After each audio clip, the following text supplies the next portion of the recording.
Thank you. Several months ago, we were at the symphony, and I struck a conversation with the lady sitting next to me. And it turned out that she's the director of the Tulsa Historical Society.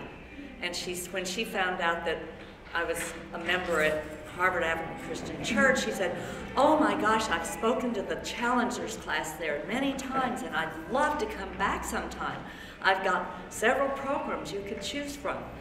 And I said, "I'll be calling you."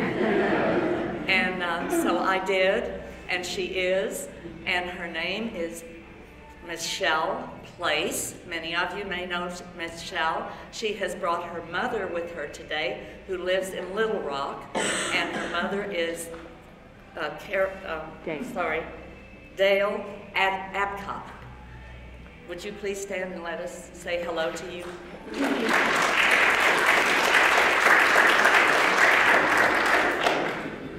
And that's the town that Michelle grew up in. And Michelle has been with the Historical Society, the Tulsa Historical Society, since 2012, right? No. 2001. Sorry, I need to put my glasses on. 2001. 2001. And executive director.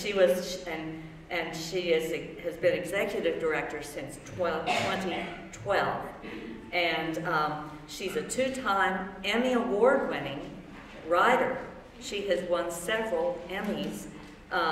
One was she was the producer, advisor, technical advisor, and writer for Boomtown in 2016, An American Journey, and in 2020, The Door, Generation to Generation, Tulsa's Jewish Community. Maybe some of you have seen those documentaries. In 2018, she was named as one of 35 global women drivers for peace. She is a member of the Rotary Club in downtown Tulsa. She goes to she goes to Boston Avenue Church, where she sings in the choir. What are they doing without you this morning? Are you going to run over there and put on your... I thought maybe since we have to get out early, I didn't know she was going to, but I hope you'll stay here with us if you'd like to. Who could miss Kathy? Yeah. And so it's with great pleasure. As a native of Little Rock, Michelle has lived in Tulsa for 34 years, and I think her mother enjoys coming here for a week-long visit periodically. So please welcome Michelle Place.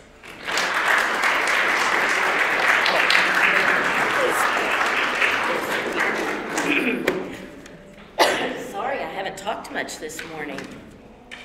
Well, it is delightful to be here, and that was so much fun at the Tulsa Symphony, and yes, I did beg to come back and be with you. Oh, yeah. How about that? Now I'm on. Oh, now I'm on. Yeah. Look at these great people in the front row. Hello, Zigglers, and my former neighbor, Annette and Judy, and so many of you and there's Amy in the back. So it is delightful. You know what? I think I was here about a year ago, and maybe spoke on the Sunday, and then Thursday I went out to the botanical gardens and I saw this group of people having so much fun, and lo and behold, it was the Challengers class who I'd just spoken to. So I thought, I might want to be an associate of their class or something.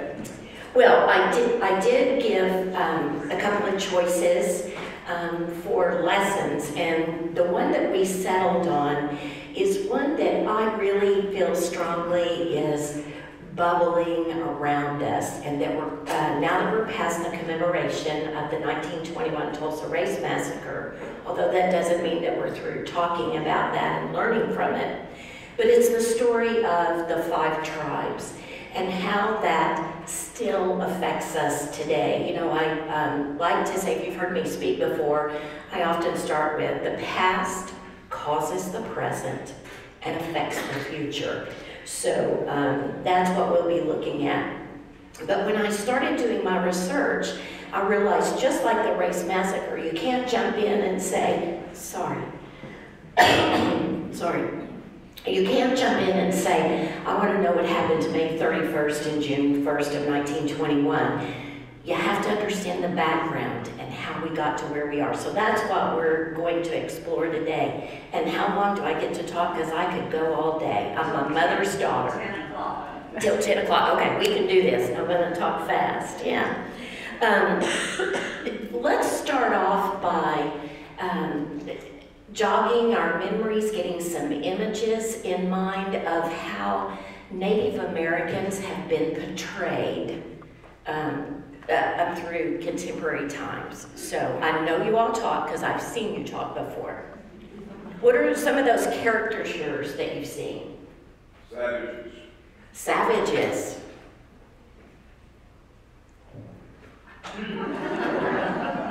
How about the cigars, that wooden Indian? Yeah. Blankets. Feathers. Feathers. Teepees. Teepees, yeah. Headdresses. Marginalized. I'm sorry? Marginalized. Marginalized. Well, we'll talk a lot about that. Yeah, yeah. But how about a big chief tablet? How many of you had those? Yeah, yeah. Cowboy and Indian movies. Moccasins, yeah. How many of you played Cowboys and Indians when we were growing up? Yeah. Okay. This is from Tang. Oh, you were so good. It's Mrs. Maxwell who started it. Okay, thank you, Abe. So keep in mind those images as we work through this history today, okay? Let me also begin by saying that my frame of reference, and particularly because I was raised in Arkansas, I knew that the Trail of Tears had come through our way, but I really didn't know about Indian Territory. I didn't know about Oklahoma Territory.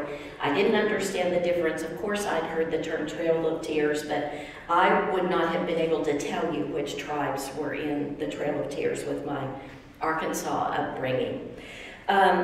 Like other minorities, there's this myth about Native peoples that they are less than, and that we white Europeans are certainly superior. The images of Native people are still manipulated, and what I really struggle with is where is that line of cultural appropriation, and where are you with honoring who they are? And we've seen a lot of our schools, you know, work with their, thank you, I was trying to say nicknames and that wasn't working. Okay, so these images that we talked about were also used to justify genocide, okay? And it's also another way of elevating superiority. It was in the 1960s when we really got serious about separating the sheep from the goats and naming them all. And so it was in that time period that we began to use Native American, African Americans, Asian Americans, and so on and so on. So again, those terms really emerged in the 1960s. Much of my research came from a trip to the first American Museum that finally opened in Oklahoma City. Has anyone been to see that? Can I see a show of hands? Okay, that's one of your next socials for the next calendar, is that you all need to go over to Oklahoma City and see that. They do a marvelous job. It's not like other museums that you've seen. It's very high in technology, but I really gleaned a lot of information from there. What I also found were a number of words that were used throughout the museum, and they were Indian, tribes, First Nations, First People. So it is acceptable to use all of those terms, and of course you're going to run into somebody who's going to argue with you about that, and you make your decision whether you're going to stand there and participate in that conversation. So it's all up to you. Archaeologist digs have confirmed that we have provable evidence of human existence in the Americas. Anybody want to guess how far back? 1,000 years. Keep going. Keep going. How about 30,000? Okay. So you can compare that number of 30,000 years to other cultures, and then we can talk about, you know, Noah's Ark and Genesis and Adam and Eve and all that good stuff. That's a whole nother conversation. Martin Welser, I don't speak German, but anyway, he published a map in 1507 where he named the Western Hemisphere the Americas. And he named it for Amerigo Vespucci, okay? That name ring a bell? I was fortunate enough to be in the northeastern corner of France. I was taken into this museum to the bowels of it behind 4 locked deadbolts, and they said, you are here to see the map by of Vespucci's America, the very first one. I was not prepared for that, and then they said, turn around and you can see a Gutenberg Bible. I digress. Okay, let's talk about Christopher Columbus. Christopher Columbus did not discover America. He did not. He did not. He misreported. He thought he had landed in India, and so that's where we get the names. We already know Amerigo, America, etc., etc. So that's how we get American Indians.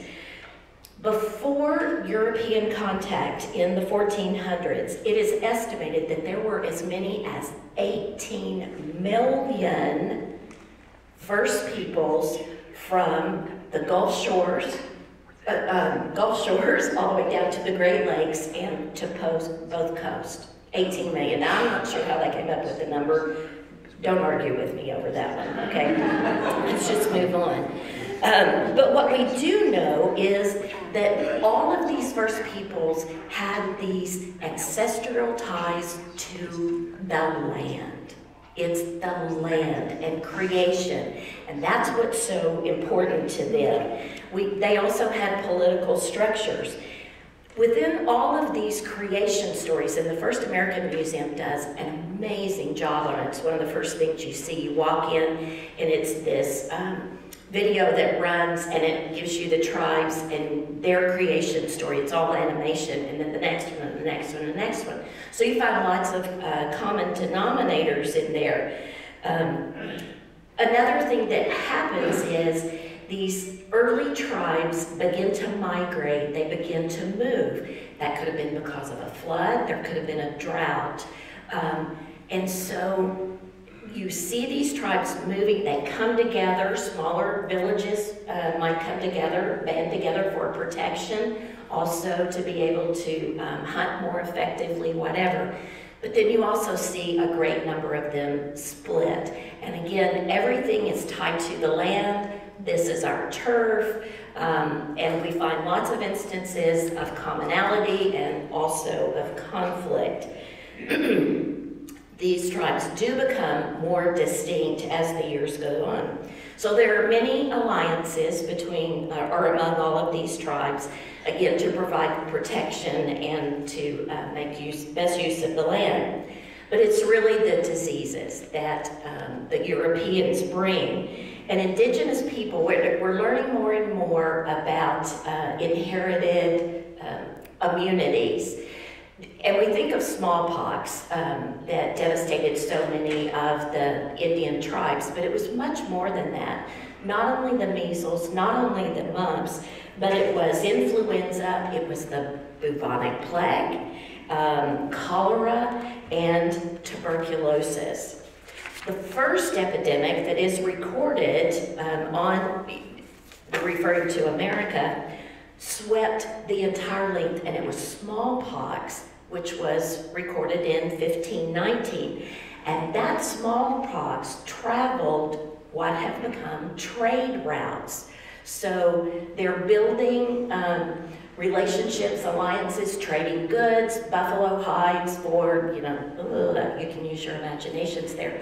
But one of the biggest trade routes was what now is St. Louis, okay? Because it was on that major waterway, and then, wagon train didn't make that first trail going into the west, or the Santa Fe Trail. Those have been around for a very long time, and native people certainly made use of them. But this particular smallpox devastation epidemic that swept the whole country came even before Europeans had moved to the West. So it was through those trade routes and carrying them to one another. Let's look at some differences in cultures while keeping in mind how these norms, both historically and currently and in the future, affect the lives of Native people. So I want you to keep in mind what we're dealing with in terms of, I'm not here to argue McGirt, I'm not here to talk about casinos or any of those things, but I want you to just be aware and then start looking at it in terms of this history and this culture. So we're going to look at three things. We're going to look at culture, we're going to look at commerce, and then imagine this, women. It's still Women's History Month. So culture. First persons, it really focused on a balance of life, on harmony, harmony with the land, harmony with their food, with the sun, with the moon, etc., etc. I mean, that was their religion, if you will, and again, their creation stories. Indian culture was built on the value of community and respect, responsibility, reciprocity, and relationships. Oh my, aren't those great values to have, okay? And these values are certainly interwoven through all of their religious practices and government, et cetera, et cetera. But one of the things that I found really interesting is that they put all together and interwoven Indian culture, art, science, and religion. Now, what do Europeans do? They don't do that. They separate science and religion from arts and culture. Once we get past the Roman Catholic Church owning everything. But anyway, you take my point. And then what is one of the tenets of the United States, of our government, how we do things? Separation of church and state. So do you see how these two things are beginning to clash and certainly continue to affect us today? Another value that they had was the sense of gratitude. Gratitude, whether it was Mother Earth for them, or think about it, but it was also gratitude for the people in their community, okay? Europeans, not so much, okay? Think about colonizations, and this white European sense of dominance, whether it's what happened in Africa or the Southeast or into the Americas. We see the rise of the French, the Dutch, the Italians, the Portuguese, and all going through. And what were they doing? Basically, I'm taking it. I'm taking your wealth. Much of history is really about people pounding on somebody else and taking their stuff, okay? Pick your time period, and it doesn't matter. You know, there were Canaanites in the Promised Land before the Hebrew people got there, so, but I'm not here to argue. How's that? Okay, so certainly the Europeans didn't have that attitude, and they had a take it all, and it's our God-given right. So, inter-Europeans, we know about those conflicts between the English and the French particularly, and it just went on for hundreds of years. Think about Queen Elizabeth and then all of the pirates, the Barbary Coast, et cetera, et cetera. So then these conflicts are brought into the Americas.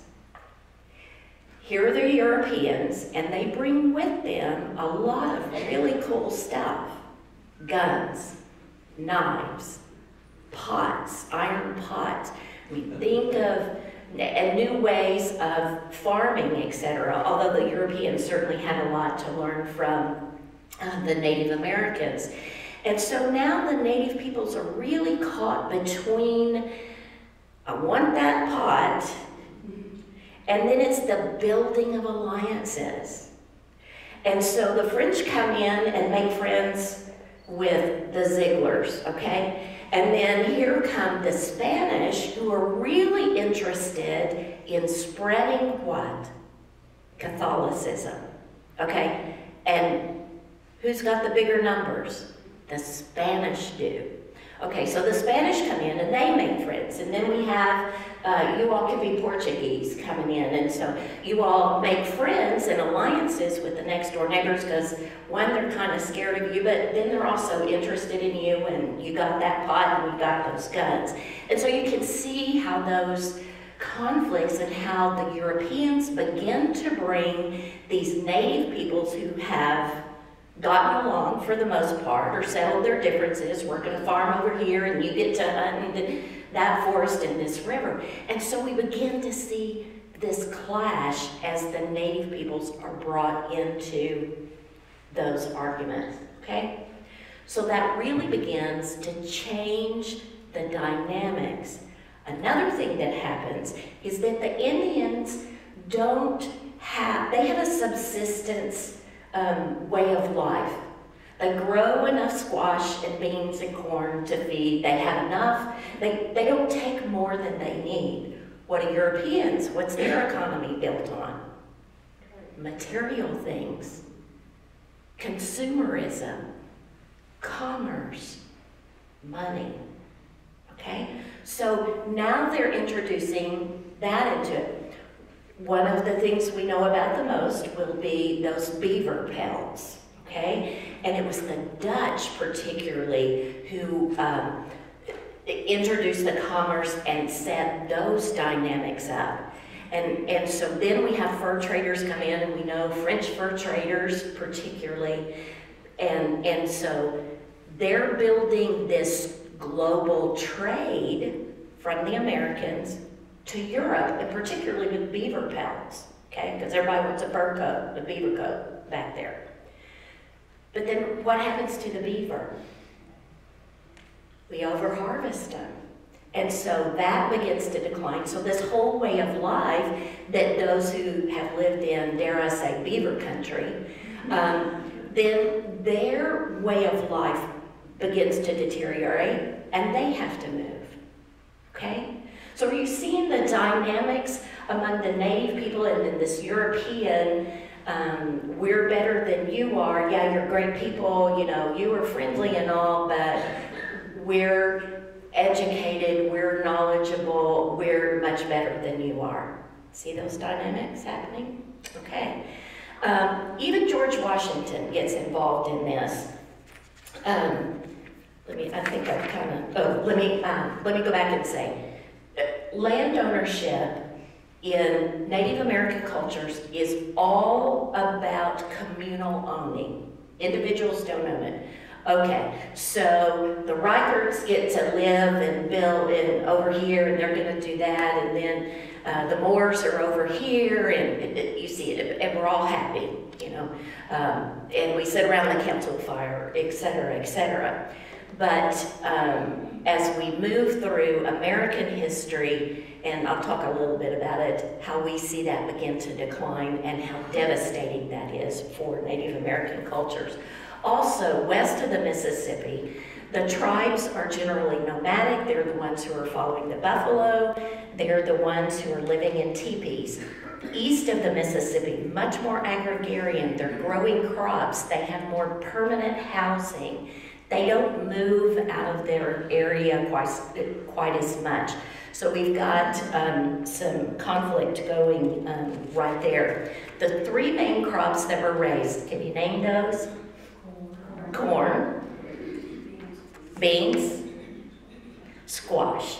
We had squash last night at our house. But anyway, today, 60% of those three crops feed the world. Beans, corn, squash. Okay, so it's really a big deal, really important there.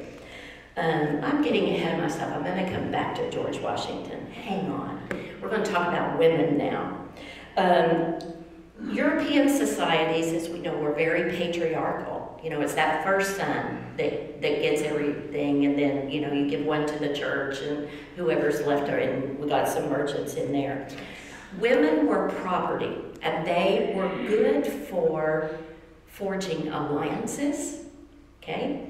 One night, Mary's off his daughter to another one so they can expand their lands or whatever. Of course, money was always involved. And then those women were supposed to keep the house, run the household while the knights were off doing whatever they were doing. And then, oh, by the way, we expect you to have us some sons.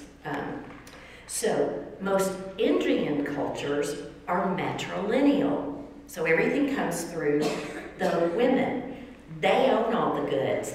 And if they get irritated with their husband, all they have to do is say, get out of my house, and here's your stuff, goodbye. They don't even have to say, I'll divorce you 3 times. But anyway, they can kick them out of their home. So these women are simply not homemakers, and they're also seen as the lifeblood because they are the ones that give life. So the whole tribe understands that value of women. And, you know, the men can go over here and do what they want, but it's the women who have the last say. I don't know. Well, I didn't ask, are any of you of Native American descent? And I'm just telling you what you already know. Sorry. Okay. So even when it comes to the chief, the women would say, we want that person to be chief. And if you were being the kind of chief they want to, they could say, okay, you're done being chief. We're going to pick another one. Okay. Now be careful with painting with a broad brush because they really are all individuals there. The men were responsible for the hunting, the fishing, the going out, and it was the women who were farming, etc., and running the households, etc., etc. When it also came to healing, yes, there were shamans, but many tribes believed that it was the female who was much more connected to spirituality, much more connected, and could heal more effective than the men came. Okay, so we got the Europeans here who are looking over there, and they see women toiling, raising these crops, and they see them as slaves to the men. Oh, not really. But then, the other thing that happens is, it's those men who are out hunting, they're going farther from the land where they're living. And so the Europeans who are already prepossessed to see men as superior refuse to deal with the women. And so with the men then being elevated, you know, the female said, I want that pot. Go trade for that pot.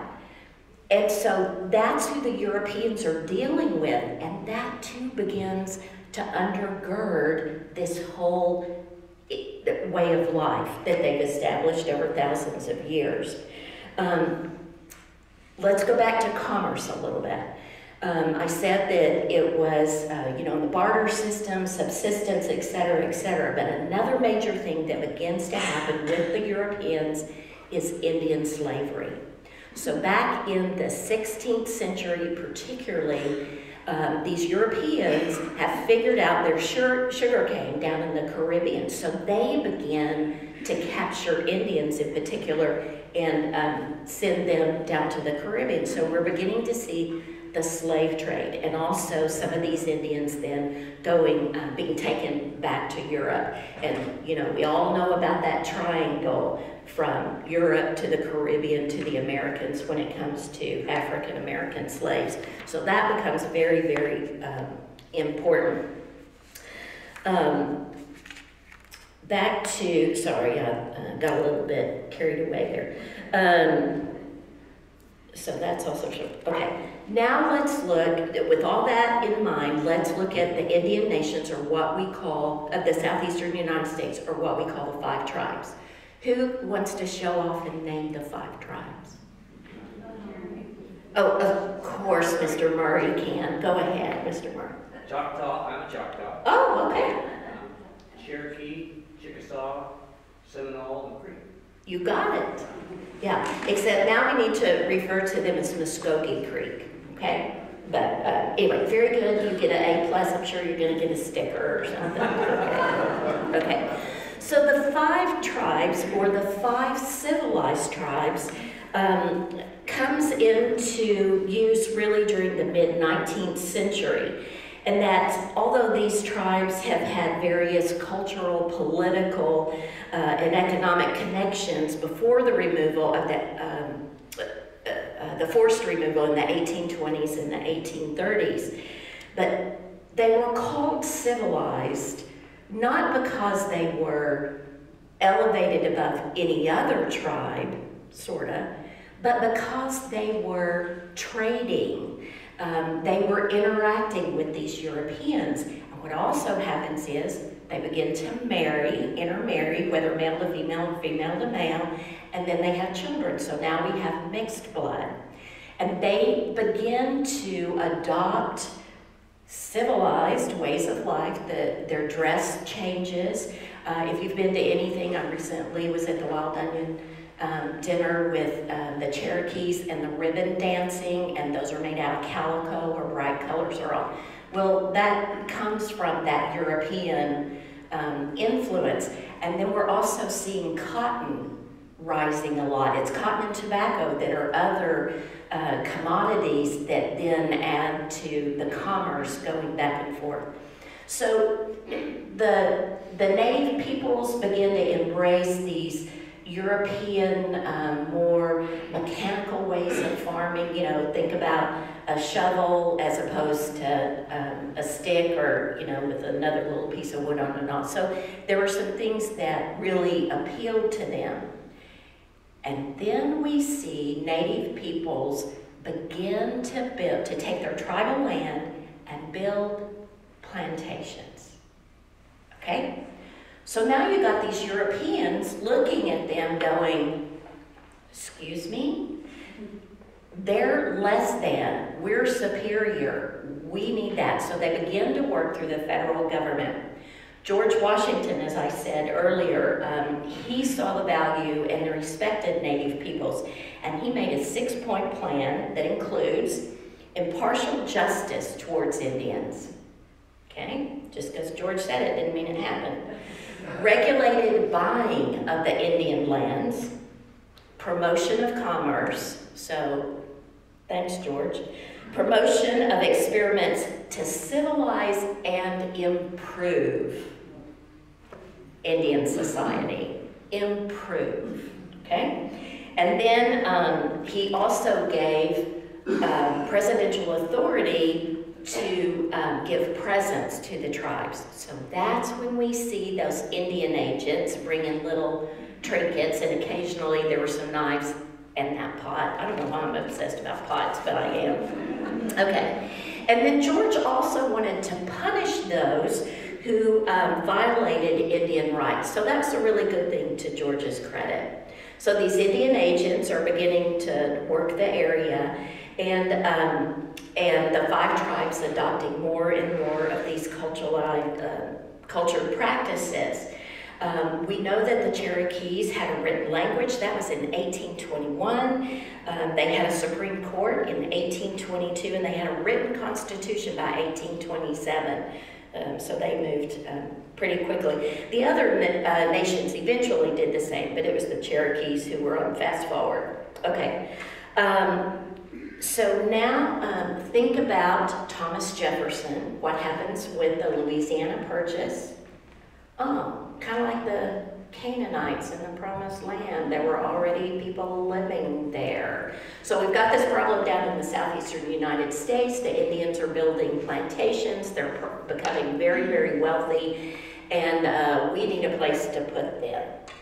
Okay. If you've read Washington Irving or know about him, his Tour of the Prairies when he came through in the 1830s, that's what he and Captain Ellesmere were doing, was scouting out the land to figure out where to put the Indians, okay? Another thing that happens, in 1825, gold is discovered in Georgia. Oh my. And so the native peoples are already there, so the federal or the Georgia legislature gets really busy, and they pass a whole bunch of laws that say you are going to be in big trouble if you are encouraging an Indian to stay on his land. You know, we want them to go, so don't encourage them staying here. They also said that the Indians could not dig for gold on their own land. Ooh, okay. And then the state of Georgia then divided that Cherokee land into allotments so that it can be bought and sold. And then they auctioned them off, guess to whom? White males. Imagine that. So the Cherokee then find themselves put out of their homes, and when you read those stories about they had to leave immediately, they took nothing on the clothes on their back, and then we also read about Cherokees who had lots of wealth and that they brought those things with them and came earlier, et cetera, et cetera. So both of those stories are definitely true. So the 1800s, you can just with a blanket say, was a very difficult time for first American people. We get into even more trouble with Western migration, with manifest destiny, and again, it's all about the land. Because if you have land, then you have more money, you have generational wealth, et cetera, et cetera. Along comes Andrew Jackson, president in 1828. His first address to Congress said that all Indians must be removed to the West. Really? Okay. Forget the War of 1812 and all of those who fought on his side against the British, and that's a whole nother lesson that you all can read about. So it was President Johnson who sponsored the Indian removal bill. So he and other U.S. government formally initiated the Indian removal. So they come in, and just because you're Cherokee, and even if you're in the same village or you're of the same clan, that doesn't mean you all think alike. Imagine that. So you've got some who say, I see the writing on the wall, I'm going to go to this new promised land, we're leaving now. Will Rogers' family is an example of that. They came earlier and they picked out what we know now as Rogers County, and they become ranchers, okay? Well then later, when we have the Trail of Tears in the 1830s, and those who came here on the forced removal are those who were more settled down in the Tahlequah area. So they didn't really think about the difference in the topography of Rogers County and whatever county Tahlequah's in. I'm sure somebody can tell me that, okay? So Congress then begins passing all of these laws, authoring all of this legislation to move all of the people. But imagine this, Congress wasn't all in agreement. And the Indian Removal Act passed by, guess how many votes? One vote. Sound familiar? Okay. So the Indian Removal Act simply is an act of greed. Would you agree with me on that one? And it's that racist belief that one group of people is less than others. Jackson also defied the Supreme Court's decision that said, you can't do that, you can't do that, and President Jackson went on and did what he wanted to anyway. Imagine that. So the removal of the 5 tribes, and we know that as the Trail of Tears, or the people who cried. Okay. Again, great dissension still. We don't know how many set out on that trail. We don't know how many died, but we certainly know that they did. They died from starvation, they died from disease, they died from exposure. We also know that the federal government did not give the Native peoples time to bury their dead, and so they would roll them in their blanket and tuck them like underneath a fallen log, hopefully to discourage wild animals from taking the bodies. So we also know that in Native American culture, death, mourning, grief and all, it's not just wrapping somebody in a blanket and putting them in a log. So there's another very important place that the Indians are losing their culture and their religion, and where the whites are undermining that system that they have, okay? The tribes then also have to reckon with new communal living. I mean, even when they get to Indian territory, it's like, okay, you all didn't live next door to you all, but now you do, and I don't know, maybe there were two bossy women or two men that were jealous of one another. So you can see how these new dynamics that are coming into the tribes are also wreaking havoc there, okay? We know that through the 18th and 19th century that so many of these treaties that were signed, the United States government doesn't adhere to, that those treaties were broken. 1866 was a really big year, and that, remember, that's immediately following the Civil War. So we've got lots of upheaval, not only of societies, we lost so many men, particularly in the Civil War, so the family dynamics are all different. I mean, it really was a time of chaos. And the federal government, just because they sign one treaty with you, you get a completely different treaty. So once again, really be careful about painting with a broad brush there. 1887 is another huge time in the life of the 5 tribes. Many people are now saying the 5 tribes instead of the 5 civilized tribes. So 1887 is the Dawes Act.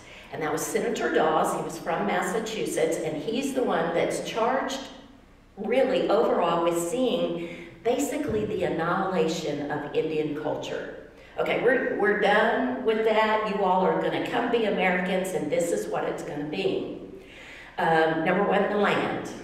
We're going to survey your land, and we're going to give you and you and you and you allotments. And each tribe had different ways that they were allotted. Some, it went to the head of the household over 18, got more acres than a male under 18, and then minors got 40. Some of them got more land if you were on a rocky hillside as opposed to pasture with access to water. So again, it's don't be painting with a broad brush, okay? We have that little problem of those tribes who came here because they had slavery back in the southeastern United States to manage those big plantations, and they bring their slaves with them. We have the Civil War, emancipation, what to do. So the federal government treats every tribe differently, and some of them, they say, you are freedmen, and in this allotment system, you too as a person of African descent, but yet you're probably mixed blood with the, you know, whatever. So that's where we see black towns come into being. There were 50 black towns or villages all across what becomes this state of Oklahoma. Other tribes, the tribes said, they're not Indians anymore. Lincoln emancipated them. The United States government said, well, they're not United States citizens. So we've got all of these people who are left in no man's land. And it really takes into the 1930s before that's all settled and those blacks are able to become full-fledged United States citizens. Okay, so a lot of stuff was going on and people in that no man's land. So that's also a problem. The federal government said, okay, we are going to take your children and we're going to put them in Indian boarding schools. And in Indian boarding schools, you have to wear American dress, probably going to put them in little uniforms, sailor collar, not. And we're going to feed you American food, we're going to cut your hair, you cannot speak your native language, you have to speak English. And one of the things that I found really interesting had to do with art. When I think of art, I think about Hopi particularly, or think of some of the art by Woody Turnbow, if you're familiar with that. They said, no, you can't paint in the Indian style. You're going to have to paint in the master style, or the Hudson River Valley. And so it was many, many years later before these Native American artists then returned to creating their art, and I think Santa Fe has done really well on that. So,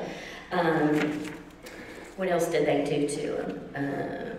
Okay, so then by 2007, most of these Indian schools across the country have been closed down at that time. To some degree, 20th norms, reforms did right a few of the wrongs. But remember that part about that I said when I began, the past causes the present and it affects the future. It was on July 9th of 2020 when United States Supreme Court Justice Neil Gorsuch writes, on the far end of the Trail of Tears was a promise. The federal government promised the Creeks a reservation into perpetuity. It's in 2020. So ultimately, I think the lessons that we learn, and hopefully you have a new respect for, this concept of resiliency. The tribes haven't gone away. What was it? Angie DeBoe's book is Until the Rivers Run Dry. You know, okay. That's a great book if you want to go back and read historical ones. So, what I also see is that the struggles are never ending. Okay? Look no further than what we have going here. And the lessons of the past are also about when promises are broken, many people suffer. But there is hope, there is determination, and there is courage. And survival is the very best of the human spirit. Will you pray with me? Oh, Creator God, thank you for the lessons that we can learn from people of other cultures. Help us to open our minds, open our eyes, and create in us a better understanding. Not that we're different, or not that we're better, but different, and that's okay. Lead us and guide us as we go out to do all that we can for our community, locally, nationally, and internationally. Amen.